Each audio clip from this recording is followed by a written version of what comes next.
Assalamualaikum warahmatullahi wabarakatuh. Saya Artika Dwiandini dengan NPM 23082601173. Izin untuk membuat tugas video remediasi saya pada blog BSO2, yaitu dengan materi fisiologi penglihatan.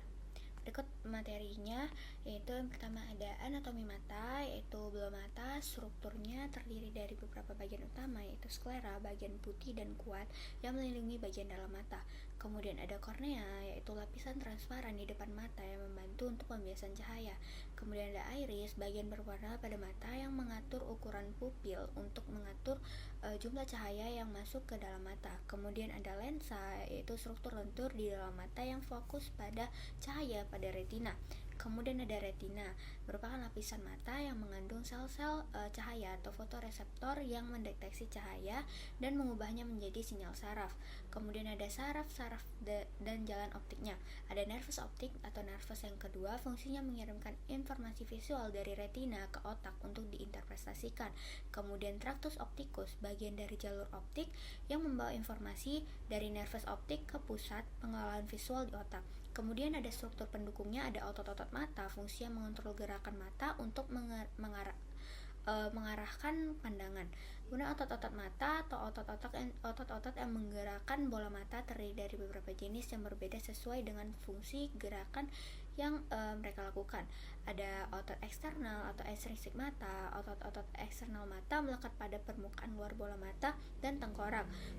Mereka itu mengatur gerakan bola mata untuk mengarahkan pandangan kita ke arah yang berbeda. Ada otot rectus superior, itu mengangkat mata ke atas. Ada otot rectus inferior, itu menggerakkan mata ke bawah. Terus ada otot rectus medialis, yaitu menggerakkan mata ke dalam atau konvergensi. Kemudian ada otot lateralis, menggerakkan mata keluar atau divergensi. Kemudian otot oblik superior, membelokkan mata ke bawah dan keluar. Otot oblik inferior, membelokkan mata ke atas dan keluar.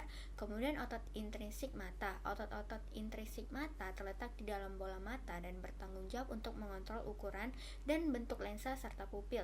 Ada otot iris, pinchers, mengatur ukuran pupil untuk mengontrol jumlah cahaya yang masuk ke dalam mata. Terus ada otot ciliaris, mengubah bentuk lensa untuk memfokuskan cahaya pada retina atau proses akomodasi. Terus kelenjar lakrimal menghasilkan air mata untuk melindungi dan melembabkan mata. Terus kita masuk ke fisiologi penglihatan, merujuk pada proses kompleks yang terlibat dalam persepsi visual dari cahaya yang memasuki mata hingga pengolahan informasi atau informasi visual oleh otak. Berikut penjelasan tentang fisiologi penglihatan. Yang pertama itu pemfokusan cahaya yang terjadi di kornea dan lensa. Cahaya memasuki mata melalui kornea, lapisan transparan di bagian depan mata yang membantu pembiasan awal. Kemudian lensa yang terletak di belakang iris mengubah bentuknya atau proses akomodasi untuk memfokuskan cahaya pada retina. Kemudian ke transduksi cahaya yang dilakukan oleh retina. Retina adalah lapisan yang sangat sensitif di bagian dalam mata, terdiri dari sel-sel fotoreseptor yang merespon cahaya. Ada dua jenis utama fotoreseptor, ada sel batang atau rod cell, yaitu lebih sensitif terhadap cahaya rendah dan berperan dalam penglihatan malam. Kemudian ada sel kerucut atau konsel, lebih sensitif terhadap cahaya terang dan berperan dalam penglihatan warna dan ketajaman. Terus proses di retina, terjadi transduksi sinyal cahaya yang diterima oleh fotoreseptor merangsang molekul pigmen atau rodopsin pada batang dan opsin pada kerucut yang mengubah energi cahaya menjadi sinyal listrik. Kemudian ada potensial aksi.